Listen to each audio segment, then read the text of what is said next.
and welcome to the Writing Instruction DVD series. I'm Tiffany Griffith, Director of Writing at the University of Evansville. This video is going to discuss using sources. Specifically, we're going to talk about quoting, paraphrasing, and integrating quotations with some discussion of citation. To begin with, let's talk about why we summarize, quote, paraphrase, or use information from sources at all. Basically, it's because looking at authorities gives credibility to your own argument. If someone else agrees with you, you can't be completely wrong, right? It's also just human nature. When we're having conversations, particularly if we're debating or arguing with someone, it's not unusual for us to fall back on something someone else has said, something that's happened to us, something that's happened to someone else, to lend credence and credibility to the point that we're trying to make. And let's face it, saying, because I said so, that's why, isn't particularly effective for an academic essay, while it might have worked when you were 6 and your parents said it. So, let's look at a few ways that you might include and use sources in an essay.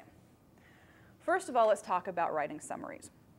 Most of us are familiar with summaries in some form, whether it's including a little bit of information about the book you read this summer, to writing a book report in general, to just condensing a little bit of information, which is basically all summary is.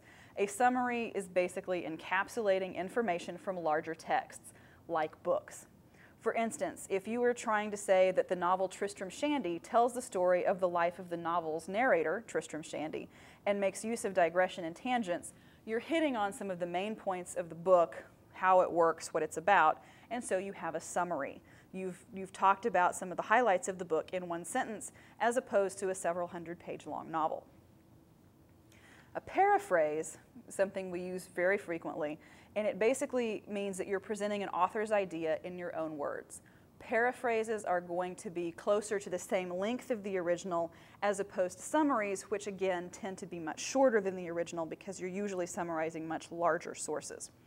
A paraphrase is going to reflect what an author said, but you're going to put what the author's ideas are into your own words. So you're responsible for what it is you're reading. It's your job as the writer of a paper to accurately convey the concepts in the original in your own words. So how might you do this? The best way to write a paraphrase is simply to read carefully. Read a source until you understand it, then set it aside, close the book, close the journal, or whatever sort of source you're looking at, and then write your paraphrase, doing your best to recast and represent accurately the author's ideas, but in your own words. Now remember, a paraphrase is more than just changing a couple of words around from the original source, or simply altering the order of the words. In order to have an adequate paraphrase, it's essential to completely recast the author's ideas and put them in your own words. But you also want to make sure, and this is essential, that you're accurately representing what the author said. For instance, there's a huge difference between the statement, "The president loves the Boy Scouts," and "The president loves Boy Scouts." When you're quoting, you're using an author's exact words.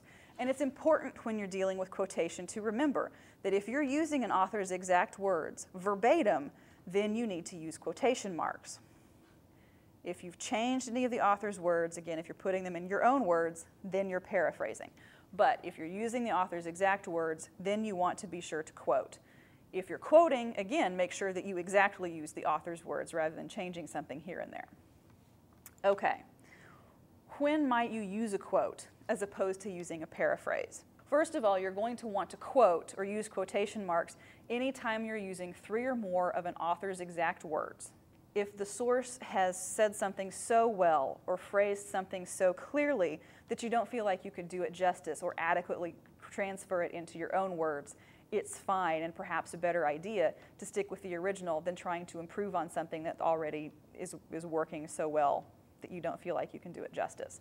The other time and other reason you want to quote is if you can gain credibility. If you have a noted expert or an authority in a field, then that might lend credibility to the point you're making. For instance, if you're writing a paper on theoretical physics and you have a really, really great relevant quote from Stephen Hawking, he's a noted expert in the field, and so that's going to lend credibility to what you're saying. Important to using quotes and paraphrase is integrating them into your actual paper. And there's a couple of ways we can do this, and let's talk briefly about a good structure for paragraphs if you're dealing with sources. Say you start your paragraph and you open with your topic sentence, your main idea for that paragraph, the point that you're going to make. Then you're going to want to include your support, whatever kind of support it is. If it's an experiment, if it's personal experience, you might have a primary source. Maybe you're examining War and Peace. The novel is your primary source. You might additionally refer to secondary sources, articles written by literary critics or English professors on the novel, War and Peace. So then you have your sources. Topic sentence, sources, and then it's very, very helpful to the readers if you have an explanation of the relevance of the source. How does it support the point that you're making? You don't want to have your readers working too hard to make that connection if it's not already implicit in that particular paragraph. Important to using sources is to include some sort of lead-in. You have to prepare the reader for the sources. You have to give them some sort of context. It's essential to avoid what are called sometimes freestanding or sometimes called dropped quotations. Basically, this means that you have what you're saying, and then you come to a full stop in a period, and then you just sort of randomly plunk a source down in the middle of the paragraph without setting it up, introducing it, or giving it any sort of context. So we can introduce sources by giving them some sort of attributive tag. You might say, Dr. Jones says, QQ Whipfunk argues, Basendorf points out, something that sets up that quotation. Now just remember, it's helpful for you and for the reader if you don't repeat the same attributive tag over and over. Quincy says, Smith says, Whipfunk says. If you vary your attributive tags and shake things up, you're going to be more engaged, as will your reader. So let's look at an example of a way that you might integrate a source and integrate a quotation. It's also helpful the first time that you're referring to a source to give the reader some sense, some idea of who this source is and how the source is relevant. Is this a noted expert in the field? Is this an authority on the subject you're talking about? For instance, according to noted Muppet psychologist Winston Brisby, Cookie Monster is not an addict, but is widely thought to be one based upon his appreciation of good food and the way he is portrayed on television. 127. Notice here we have the citation for the page number at the end using MLA formatting in this instance. And we have the quote set up. According to noted Muppet psychologist Winston Brisby. We know who the source is. We're setting it up. We know who the source is. We know why this person is important. It's an expert in the field. And then we have the quote. Now notice that there is a comma before the quotation marks. And this indicates that you're moving from your part of the sentence into the quote. The second clue to this is the use of the quotation marks. And notice that we're also using a complete sentence from the original source. It's also important to remember to put the quotation marks at the end to indicate that you've come to the end of the quotation.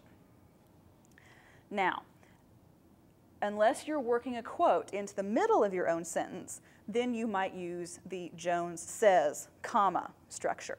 You don't need the comma, however, if you're integrating the source into your own sentence. And we'll look at an example of that here in a moment. But let's take a look at a couple of student samples taken from actual student papers for integrating quotations. John Rawls, a prominent American moral and political philosopher, summarizes, civil disobedience is a public, nonviolent, and conscientious breach of law undertaken with the aim of bringing about a change in laws or government policies, quoted in Brownlee. Now this student is using another tactic for integrating a quotation, and that's using a colon. I would suggest one slight modification here. If you're going to use a colon to set up a quote, make sure that you're using a complete sentence before it. So you might slightly adjust this to read, John Rawls, a prominent American moral and political philosopher, summarizes the idea of civil disobedience, colon, quote. Now, let's look at another example. In this next example, the student is actually integrating the quotation into his sentence without any sort of indicator such as says or argues. In addition to sharing the illegal aspect of civil disobedience, conscientious objection is, quote, motivated by the dissenter's belief that she is morally prohibited to follow the law because the law is either bad or wrong, totally or in part, end quote, Brownlee. Now here, again, we've got the original source material, but the author isn't using the entire quote. So if you're not using an entire sentence, if you're going to leave out any part of the original, this is where you'll include ellipses, or those 3 dots, dot, dot, dot, to indicate that you've eliminated part of the source, or the original quote. Notice also that this particular student has integrated this whole part of the quote here fluidly into his sentence without setting it up with an attributive tag, but it still makes sense. It flows smoothly and makes sense in the context of the sentence, and it's not simply just dropped down in the middle. Now let's take a look at one other student sample. It also shows that if you actually enforce gun laws, that you will notice a change in gun deaths. In 1997, Australia recorded 85 fewer firearm-related deaths than 1996. Musos. Now, to give this student credit, he's working, and you can kind of see he's trying to make the connection between his point and the source. But remember, you don't want to make the reader have to work that hard. Make it easy for the reader, set it up, draw that connection. And again, don't just plop the quote down, give it some sort of context. This person might say something as simple as, Musos points out, comma, quote, in 1997, Australia recorded 85 fewer firearm-related deaths than 1996, end quote. Something to give the reader a sense that this quote is integrated in the sentence, and then you could move from this quote to discussing how it supports the author's point. When you're incorporating sources into your work, whether you're summarizing, paraphrasing, or quoting them, you're going to need to include citation. The purpose of internal or in-text or parenthetical citation is to point the reader to a source on a works cited page or a bibliography page. And the job of the parenthetical citation is to give the reader enough information that he or she can find that source on the works cited page. So let's first address the question, why do we cite? Well, first of all, we cite to avoid plagiarism. We don't want to be accused of, nor do we want to actually steal someone's ideas without giving them credit. Secondly, it's giving credit where credit is due. If you had a brilliant idea and someone else told someone your idea without giving you credit for it, you might be sort of irritated. Another reason to cite is if the reader happens to find something that you're talking about interesting and thinks that a source would be helpful for something they're doing. Maybe they just want to read the source for themselves. This way the person can go find that source and read it.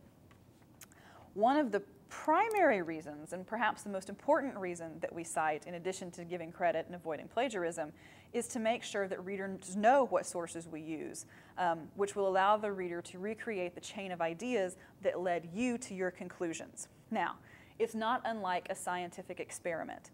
For experiments to be valid, they have to be able to be replicated. Someone else has to be able to come in and do that experiment and achieve the same results in order for it to be valid. So the same thing essentially applies to papers. Being able to replicate the author's work establishes validity. Establishing validity is going to be essential for being taken seriously. So this is why we cite. Now I want to briefly discuss some guidelines for citation, but you should be sure to follow the formatting and citation guidelines for the citation format that you're using in a specific class or that you use in your discipline. If you're not sure which citation style you're supposed to be using, you might consult your instructor to make sure that you're clear and you're using the right one. The two most common formats for citation are MLA, or Modern Language Association style, and APA, American Psychological Association style. But there are also other formats, such as Chicago Manual of Style. And again, the formats used are going to vary by discipline. So it's always, again, a good idea to confirm which formation, which citation style you're expected to be used, and that you're using the appropriate one for the appropriate situation and context. For more detailed information and discussions on MLA and APA citation style, I would encourage you to consult a good handbook, for instance, the Hodges-Harbrace handbook. And there's information in that book on particularly MLA and APA styles, and it can walk you through exactly how to cite almost any given source that you would be dealing with. So let's talk about citation, when you do it and why.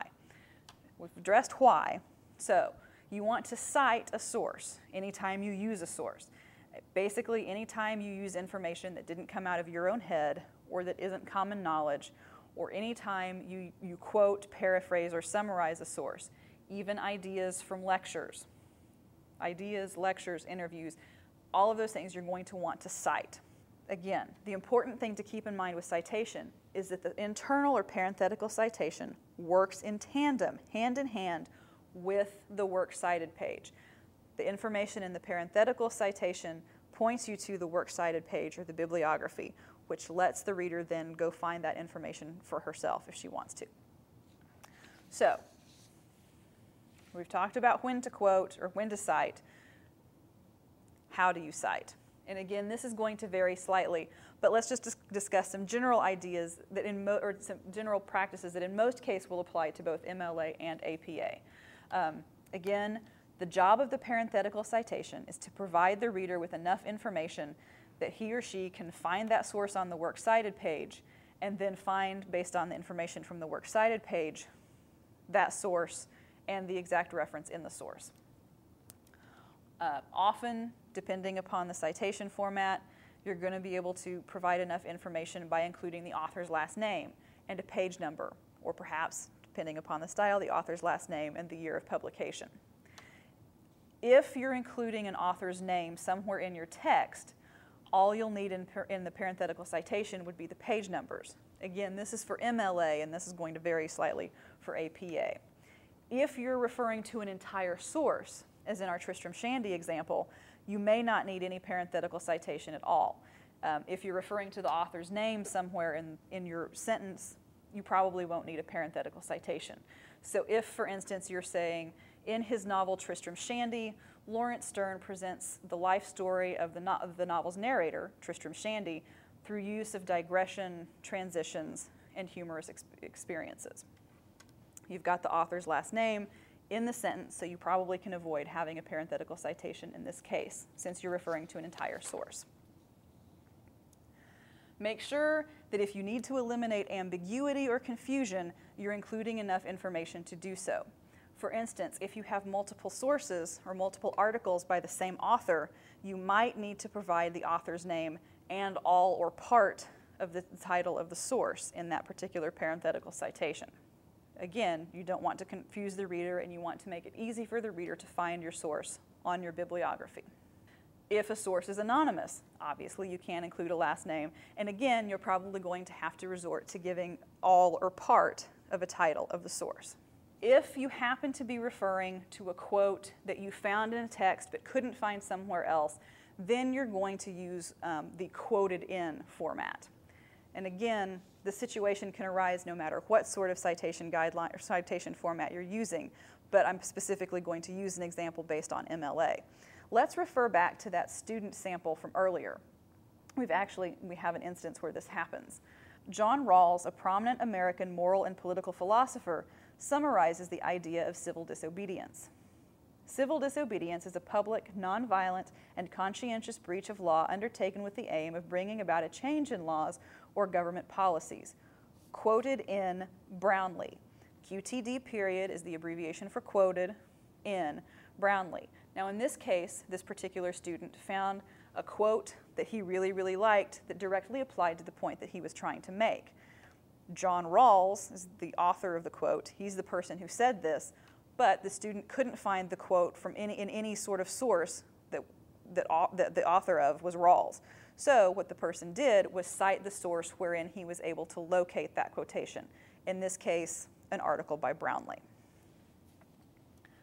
You might have some other slight alterations as you go along, but remember that you want to put the parenthetical citation as close as you can get it to the thing that you're actually citing. You don't want to inadvertently give an author credit for something that you yourself said.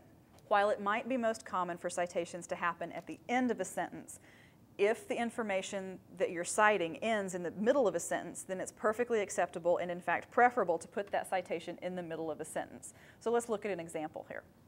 When Klein claims that his fourfold test can simultaneously protect artistic expression and curb harmful media production, 155, he is being very naive. In this case, the very first part of the sentence, the introductory clause, comes from the source Klein. And so we're citing the page number, again in MLA format here, where this information was found. And you want to put the citation here in this case because the last part of the sentence, he is being very naive, is actually the author of that sentence's comment on what Klein says in the source. So obviously you don't want to credit Klein with an observation that you as the author have made. Some exception to general formatting rules with citation happens if you have what is called a long or a block quote. You know you have one of these when you have a quotation that takes up more than approximately 3 or 4 lines of text in your paper. When this happens, you want to set the long quote up in block format. So you would take the quote and begin it on a line of its own and then indent over approximately 10 spaces. Again, the formatting for the citation might vary slightly based upon which formatting style guideline you're using. But this is a situation that might turn up no matter what format you're using, and it's something to be aware of. Again, as a final reminder, your parenthetical citations work hand in hand with that final reference page, your works cited or your bibliography, and that you need to give the reader enough information in the parenthetical in-text citation that the reader can find that source on your works cited page and then go out and find that source and where it lives out in the wild, whether it's because the reader wants to replicate your particular resource or if she just thinks it's a really interesting article and she wants to read it. Now, please keep in mind that this is not necessarily a complete discussion of quotation, summary, paraphrase, and certainly not of citation. To get the most detailed information possible, it's essential that you refer to a good handbook or an MLA or APA style book to give you the exact formatting guidelines for these points. But remember, we use quotation, paraphrase, and summary. We use sources to lend credibility to our arguments. We use citation so that people can find our sources, so that they can replicate our research, and it helps those people to see the progression of ideas and how we reached our conclusion. So again, like in a good scientific experiment, they can replicate the work that you've done and hopefully come to the same conclusion. If at any point you're confused about citation formats or you're just not quite sure if you're doing it in the right way, we would be more than happy to sit down with you at the Writing Center and work through any sort of questions you have as far as quoting, paraphrasing, summarizing, or citing.